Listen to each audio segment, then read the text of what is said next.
Haddad. Correria há 10 dias do prazo. Quase metade dos contribuintes ainda não entregou a declaração do imposto de renda. O Brasil que não funciona. Um hospital lotado de vagas deixa pacientes à espera de atendimento por até 5 anos. Um dos donos da Andrade Gutierrez confirma em depoimento o repasse de 35 milhões de reais ao senador Aécio Neves, do PSDB, por meio de um contrato fraudulento. A comunidade internacional elogia o ditador Kim Jong-un pela suspensão dos testes nucleares na Coreia do Norte. E na crônica internacional, como artistas brasileiros contribuíram com os ingleses na luta contra o nazismo na Segunda Guerra. O Jornal Hoje deste sábado está começando. A gente começa a edição deste sábado mostrando uma situação que não faz o menor sentido. Um hospital oftalmológico do interior de São Paulo está vazio, com vagas sobrando para a realização da cirurgia de catarata. Mas tem paciente esperando há anos pelo procedimento. A reportagem é de Tiago Airosi, de Sorocaba. Dona Maria não consegue mais fazer todo o serviço na cozinha. Ela não enxerga bem. Há 3 anos, ela aguarda para fazer uma cirurgia de catarata. A fila na cidade onde ela mora, Sorocaba, tem outras 3.200 pessoas. Se eu ponho a mão no esquerdo, no direito eu não enxergo nada, só embaraçado. A doença afeta o cristalino, a lente natural do olho, que se desgasta, perde a transparência e vai ficando esbranquiçada. A cirurgia é a única opção para evitar a cegueira. A 2 quilômetros da casa da Dona Maria fica um dos maiores hospitais oftalmológicos do país, referência para a América Latina. E aqui estão sobrando vagas para a cirurgia de catarata. De janeiro até agora, o hospital poderia ter feito pelo SUS 600 cirurgias. Fez a metade. Na maior parte do dia, os centros cirúrgicos estão ficando assim, sem nenhum paciente. Hoje o hospital tem 10 salas cirúrgicas totalmente equipadas, mais de 40 médicos voltados para esse tipo de cirurgia. De rotina nós trabalhamos 3 turnos, de manhã, de tarde e de noite. E hoje nós estamos praticamente liberando o funcionário do último turno porque não temos cirurgias. Mas se tem hospital e tem vaga para cirurgia, por que há tantos pacientes na fila sem previsão de cirurgia? No estado de São Paulo, uma pessoa que recebe a indicação de cirurgia no posto de saúde tem que passar por uma outra consulta com o oftalmologista em uma clínica especializada. Depois disso, passa a fazer parte de uma fila da Secretaria Estadual de Saúde e é encaminhado para um hospital, onde passa pela 3ª consulta. Recebe uma lista de exames obrigatórios antes da cirurgia. Começa aí a dificuldade de fazer os exames na rede pública. Todo esse processo pode levar até 5 anos. Dona Maria ainda não conseguiu agendar os exames pré-operatórios no posto de saúde. Se a gente demora na realização dessa cirurgia, observamos que o índice de complicações no centro cirúrgico, no intraoperatório, é maior e o paciente demora mais na recuperação da visão depois da cirurgia no pós-operatório. O Hospital Oftalmológico de Sorocaba atende pacientes de 48 cidades da região e de outros estados. O seu Renê está no meio do processo. Ele passou pela consulta no hospital, recebeu a indicação de cirurgia e agora vai tentar agendar todos os exames na cidade dele, Itapetininga, que fica a cerca de 90 quilômetros de Sorocaba. Mas ele está com medo de ficar cego antes de ser chamado para a cirurgia. Não enxergo nada. É muito difícil, não parece nada. Se tampar o esquerdo aqui, tudo branco. A Secretaria Estadual de Saúde de São Paulo afirmou que no Hospital Oftalmológico de Sorocaba, 40% dos pacientes agendados para o mês passado faltaram. Na nota, disse também que o Estado não é o único responsável pelas cirurgias de catarata, porque prefeituras também podem oferecer o procedimento. Segundo a Secretaria, no ano passado, 8.000 pessoas fizeram a cirurgia na região. A Prefeitura de Sorocaba disse que o número de vagas oferecidas pelo Estado não é suficiente para atender toda a demanda.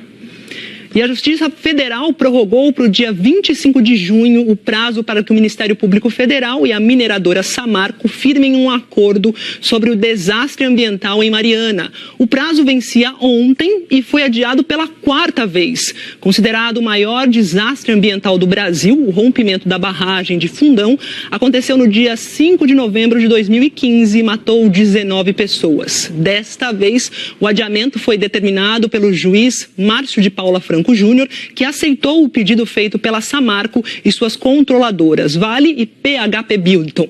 Caso não haja acordo, os responsáveis pela mineradora vão responder à ação do Ministério Público Federal no valor de 155 bilhões de reais de indenização para reparação integral dos danos socioambientais causados pelo rompimento da barragem.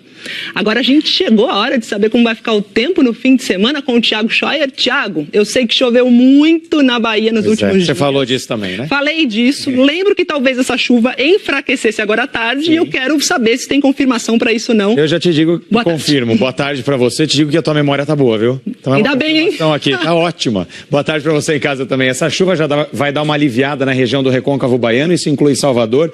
Só que atenção, porque os riscos de deslizamento ali na região continuam altos hoje. E aí essa chuva, ela subiu um pouquinho e está pegando agora, como você vê nas nossas imagens de satélite, tanto aqui o estado de Sergipe quanto de Alagoas também. Isso aí é uma combinação de ventos, tá? Ele está ajudando, essa combinação está ajudando a formar todas essas nuvens carregadas por ali. E aí vai chover bastante nessas 3 cidades aqui, ó. Capela em Sergipe, 40 milímetros é muita coisa. Penedo em Alagoas, 32 e Lagarto em Sergipe, 18 milímetros. Só que não tem chuva só para o Nordeste, não. Você vê que o nosso mapa aqui, ó, tá bem manchado. Veja só, essa chuva se distribui pelo norte do Brasil. Roraima, Amazonas e Pará chamam nossa atenção, estão mais escuros. Também aqui pelo centro-oeste. E repare aqui, ó, Rio Grande do Sul, chuva voltou conforme o previsto. Tem mais chuva, então, para o centro-sul pode ser forte. Em Porto Alegre, vai chover agora à tarde, 30 graus. Cuiabá, Aracaju, Maceió e Porto Velho também. Aracaju, ó, sol de folga e 28 graus também.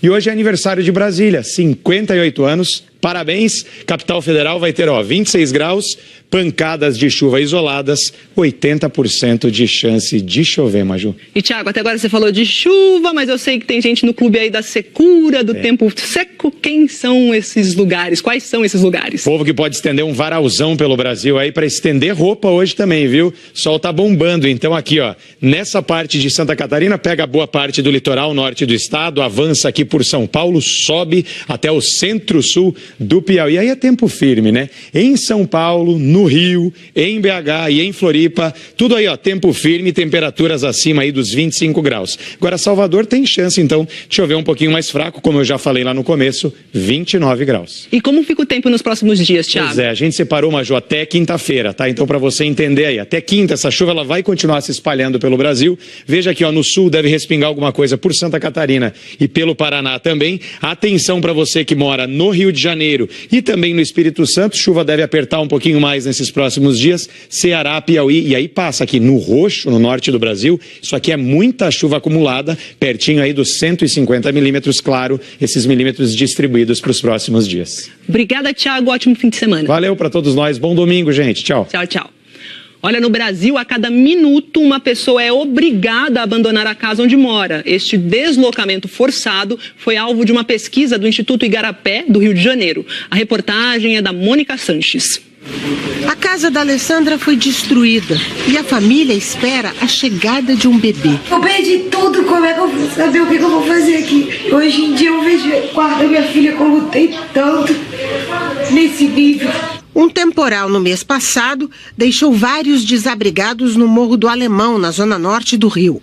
Os desastres naturais aparecem na pesquisa do Instituto Igarapé como a principal causa desta medida extrema, quando não há outra opção a não ser abandonar a própria casa. Entre 2000 e 2017, 7 milhões e 700 mil brasileiros tiveram que tomar esta decisão. É como se os moradores de duas capitais juntas, Rio e São Luís, tivessem mudado de lugar. Enchentes, alagamentos, secas e outras tragédias naturais provocaram a maioria dos deslocamentos, mais de 6.400.000. Em 2009, o maior número, mais de 1 milhão de pessoas. Foi um ano de grandes enchentes no Nordeste. Obras como rodovias e barragens causaram a mudança de mais de 1.200.000 brasileiros. Entre os estados mais afetados, São Paulo, Rio Grande do Sul, Bahia, Pernambuco, Pará. Muito embora às vezes essas obras sejam mesmo necessárias para levar desenvolvimento a algumas pessoas, por outro lado, não há em geral um planejamento para dar assistência a essas pessoas que precisam sair das suas residências para darem lugar a essas obras. São vários motivos que levam a um drama de grandes proporções. A cada minuto, um brasileiro é obrigado a deixar a sua casa. É forçado a entrar para um imenso grupo de invisíveis, longe da atenção dos governos e dos seus direitos. A Alessandra agora só conta com a ajuda de parentes. Prestes a dar à luz, não tem mais uma casa para voltar quando sair da maternidade. E agora? O que eu vou fazer? Perto de ganhar neném, eu tinha minha casa, eu já tinha tudo direitinho, tudo prontinho. O que eu vou fazer? A violência também provoca muitas mudanças forçadas. Nas favelas com quadrilhas de traficantes ou nas comunidades, sob a ameaça de milícias, famílias são expulsas das suas casas. O medo que provoca o deslocamento também impede a denúncia, o registro, a estatística sobre este problema. É a chamada Lei do Silêncio. Parentes se despediram hoje do PM que morreu num tiroteio dentro de um ônibus em São Paulo. Elton Ricardo Cunha foi enterrado às 9 da manhã em Pirassununga, no interior do estado, cidade onde nasceu. A cerimônia teve honras militares e foi acompanhada por parentes, amigos e PMs. Ele morreu com 5 tiros ao tentar impedir um arrastão na quinta-feira na zona sul da capital paulista.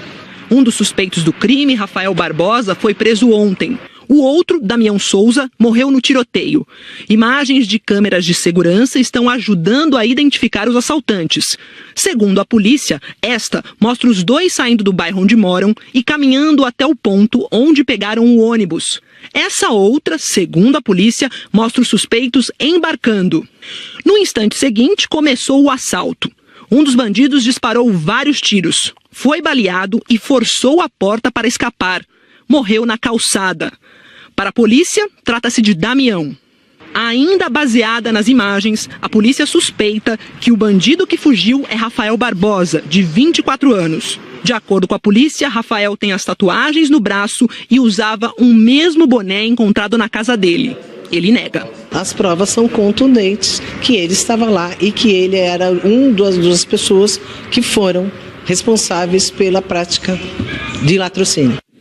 O quadro de saúde da passageira Neuza Maria do Prado Reis, que foi atingida por 2 tiros, é estável. Nós não conseguimos informações sobre o estado de saúde da passageira Romila Alves Bezerra, que levou um tiro no ombro. E faltam 10 dias para terminar o prazo para a entrega do imposto de renda e quase a metade dos contribuintes ainda não entregou a declaração. A reportagem é de Roberto Paiva.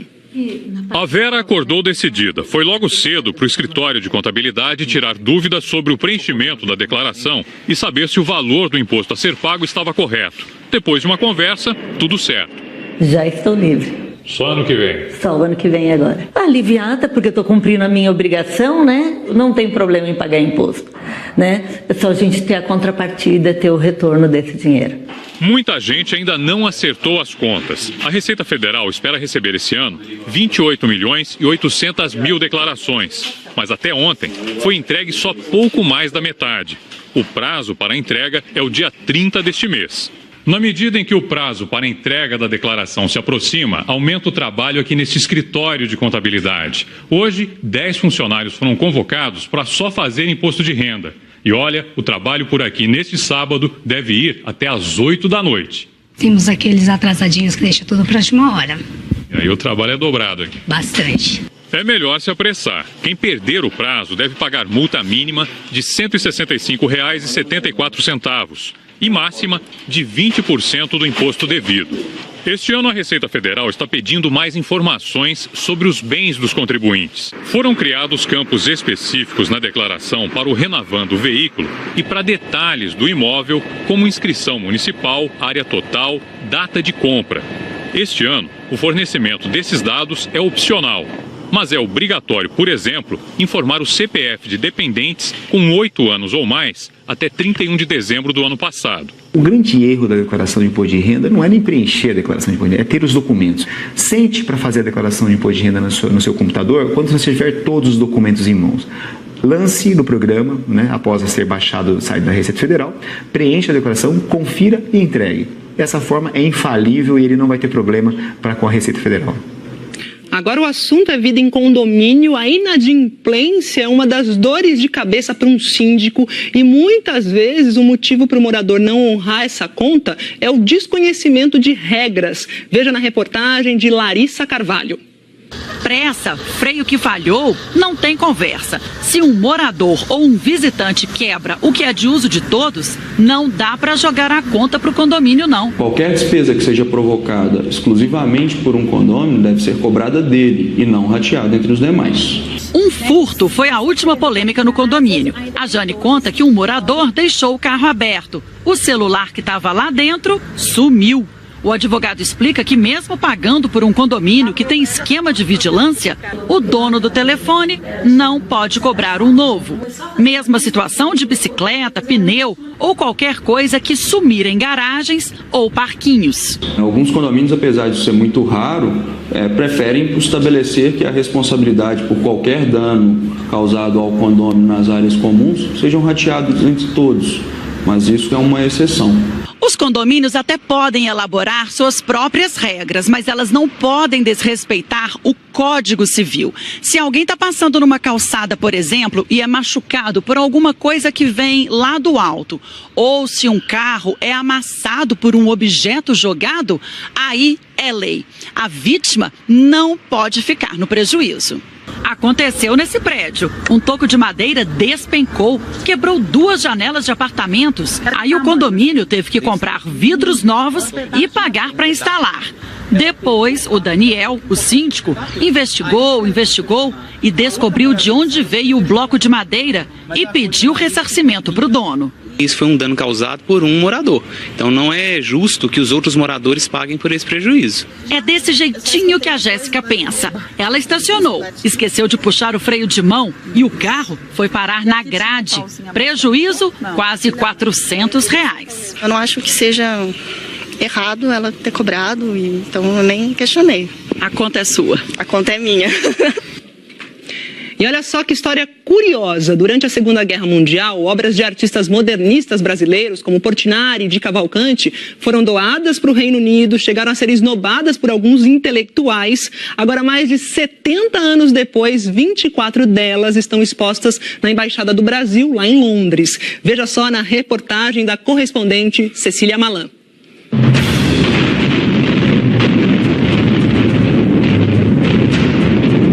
É difícil imaginar como foi possível.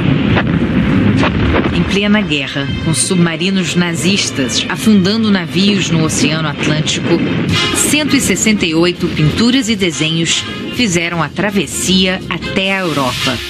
Em 1944, no mesmo ano em que o Brasil enviou soldados em armas para a Itália para integrar a Força Expedicionária Brasileira, nós enviamos uma exposição de arte para o Reino Unido, ou seja, mandamos presença militar para a Itália e arte para o Reino Unido. As obras foram doadas por artistas como Cândido Portinari,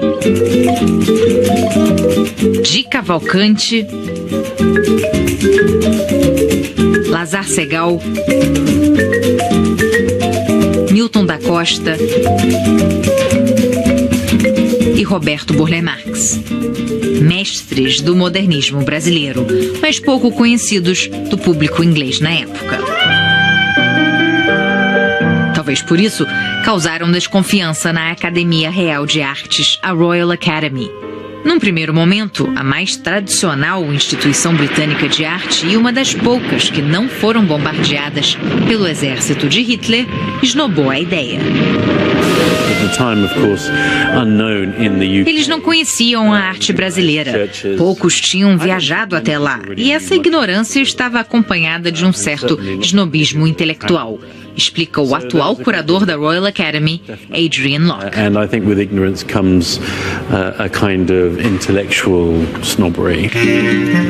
Mas a insistência de diplomatas dos dois países assegurou a estreia da primeira mostra coletiva de arte brasileira em Londres.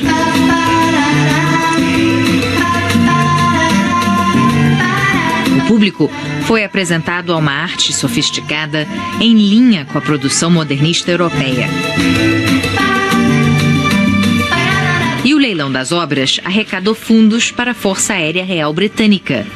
Um gesto que conquistou os ingleses, muito mais pela solidariedade do que pelo dinheiro das vendas. Esse quadro da Costa, segundo... O diplomata Raíli Gadelha garimpou arquivos, documentos oficiais e jornais da época para recontar essa história. Fica claro hoje, após 3 anos e meio de pesquisa, que se tratou de um enorme sucesso, tanto em termos de crítica quanto de público. Mais de 100 mil pessoas visitaram a exposição, entre elas a Rainha Mãe. Foi uma iniciativa muito bem sucedida de diplomacia pública, de soft power, num momento que ainda nem existiam esses conceitos. Esforços diplomáticos nem sempre são visíveis, costumam acontecer nos bastidores, a portas fechadas.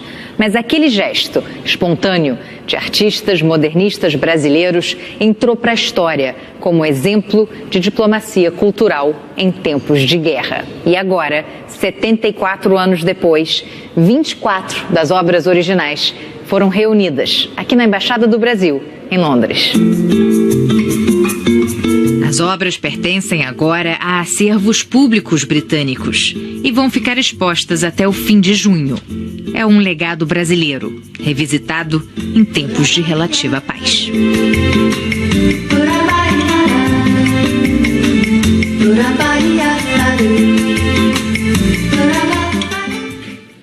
No Paraguai, os eleitores vão às urnas amanhã para eleger um novo presidente. A campanha presidencial terminou ontem. Os partidos não podem mais fazer campanha até a votação. Segundo as pesquisas, o favorito na corrida presidencial é o candidato governista do Partido Colorado, Mário Abdo Benítez. O principal adversário é Efraim Alegre, da coalizão de centro-esquerda. Um dos donos da Andrade Gutierrez disse em depoimento esta semana à Polícia Federal que repassou 35 milhões de reais ao senador Aécio Neves, do PSDB. Veja na reportagem de Vladimir Neto, de Brasília. Na edição de hoje, o Globo revelou que Sérgio Andrade, um dos donos da Andrade Gutierrez, prestou depoimento aos investigadores e falou sobre um contrato de 35 milhões de reais. No depoimento, ele confirmou que o contrato, firmado em 2010 entre a construtora e uma empresa de um amigo de Aécio Neves, do PSDB, tinha como objetivo fazer com que esse recurso chegasse ao senador. O depoimento de Sérgio Andrade foi dado esta semana. Ele foi ouvido no inquérito que apura se Aécio Neves recebeu propina da construtora Andrade Gutierrez e da Odebrecht para beneficiar as empresas na construção da usina de Santo Antônio, no Rio Madeira, em Rondônia. De acordo com as investigações, as empresas sabiam que existia um pedido de dinheiro para Aécio Neves relacionado a essa obra. No depoimento, Sérgio Andrade disse que o ex-presidente da Odebrecht, Marcelo Odebrecht, avisou a ele que Aécio Neves o procuraria para confirmar os pagamentos e que Aécio realmente entrou em contato. De acordo com o depoimento, os pagamentos ao senador Aécio foram feitos com base em um contrato fraudulento. Segundo as investigações, foi assinado em 2010, no valor de 35 milhões de reais, com a empresa de Alexandre Ascioli, amigo de Aécio. É a primeira vez que Sérgio Andrade, da Andrade Gutierrez, confirma essas informações em um depoimento oficial neste inquérito. Outros executivos da Andrade Gutierrez podem ser chamados a depor para dar mais detalhes sobre o caso. As denúncias surgem na mesma semana em que Aécio Neves se tornou réu pela primeira vez na Lava Jato. O empresário Joesley Batista, um dos donos da JIF, também prestou depoimento esta semana e disse ter repassado 110 milhões de reais ao senador Tucano em 2014 como uma forma de garantir o apoio dele no futuro. O pagamento teria sido dividido entre os partidos que apoiavam o candidato na campanha eleitoral. Joesley entregou aos investigadores uma planilha com uma relação de doações e também notas fiscais e recibos para comprovar os pagamentos. E detalhou como foram feitos os repasses que somaram 110 milhões de reais. 64 milhões foram para o PSDB, 20 milhões para o PTB, 15 milhões ao Solidariedade e outros 10 milhões a diversos candidatos e partidos. Joesley disse que os valores pagos ao PTB, Solidariedade e candidatos diversos eram para comprar o apoio político à campanha presidencial de Aécio Neves. Joesley contou ainda que mesmo após o acerto dos 110 milhões, foi procurado novamente por Aécio, que pediu mais 18 milhões de reais. A eleição já tinha acabado. Segundo Joesley, Aécio precisava do dinheiro para cobrir dívidas de campanha. Para mascarar a transação, eles discutiram a compra de um prédio em Belo Horizonte. Vamos às várias notas. O senador Aécio Neves disse que as doações da Andrade Gutierrez e da Odebrecht foram declaradas à Justiça Eleitoral e que ele não teve participação no leilão e nas obras da usina de Santo Antônio quando era governador de Minas Gerais. Sobre o depoimento de Joesley Batista, Aécio Neves disse que o empresário tenta confundir a Justiça e a opinião pública para evitar que o Supremo Tribunal Federal analise a rescisão do acordo de delação do empresário. Disse também que os 110 milhões de reais citados por Joesley são doações oficiais registradas na Justiça Eleitoral, feitas ao PSDB e outros 12 partidos. Aécio disse ainda que a compra de um prédio é uma afirmação falsa de Joesley Batista, que será facilmente demonstrada na Justiça. A defesa do atual presidente do PSDB, Geraldo Alckmin, disse que cabe a Aécio Neves, que presidiu o partido em 2014, esclarecer os repasses ao PSDB citados por Joesley Batista e que cabe à Justiça julgar os fatos. Em nota, o presidente do PTB, Roberto Jefferson, disse que as doações recebidas da JBS foram indicadas por Aécio Neves e declaradas à Justiça Eleitoral. O Solidariedade disse que não recebeu nenhum recurso ilegal e não declarado. Andrade Gutierrez não quis comentar sob a alegação de que a investigação está sob sigilo. A Odebrecht disse que já reconheceu seus erros e que está colaborando com a Justiça. O empresário Alexandre Ascioli afirmou que Andrade Gutierrez tem participação minoritária em sua empresa e que ela jamais distribuiu dividendos, pois os resultados continuam sendo investidos na companhia.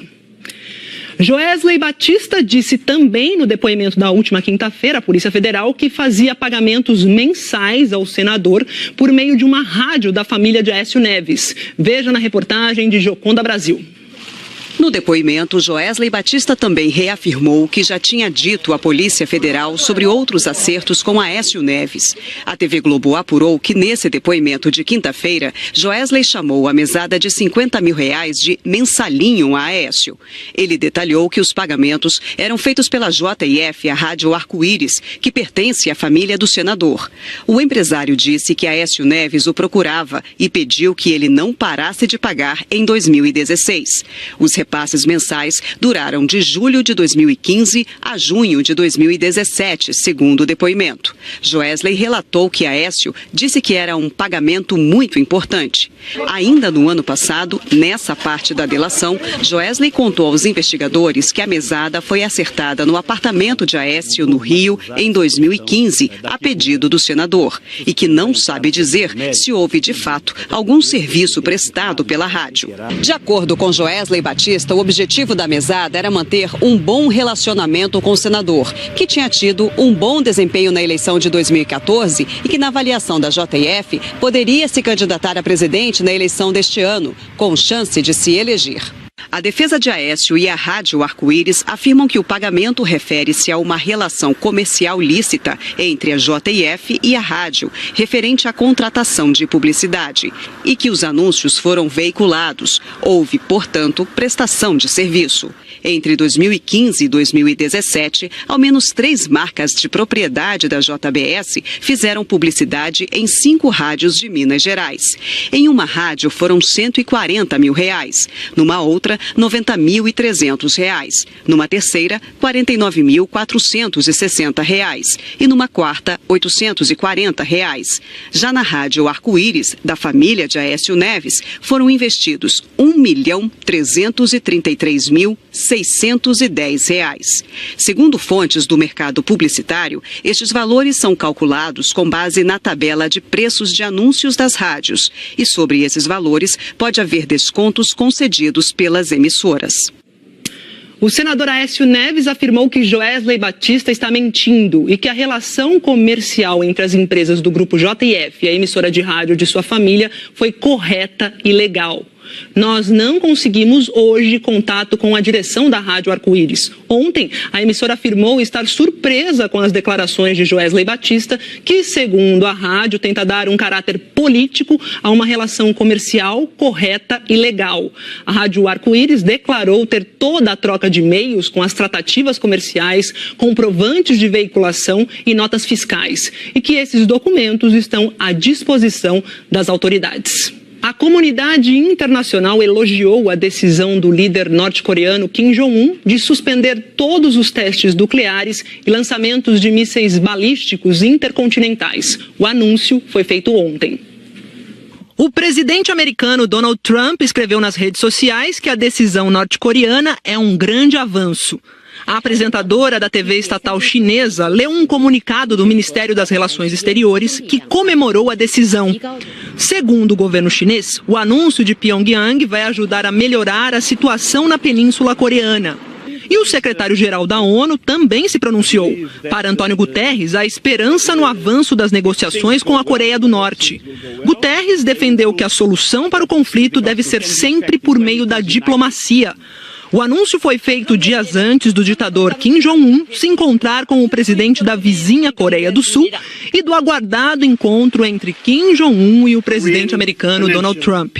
A decisão de suspender os testes ocorreu, segundo a Coreia do Norte, porque já foi comprovada a eficiência de seus mísseis. O Jornal Hoje termina por aqui. Você acompanha outras notícias no Jornal Nacional. Uma boa tarde para todos. Até a próxima.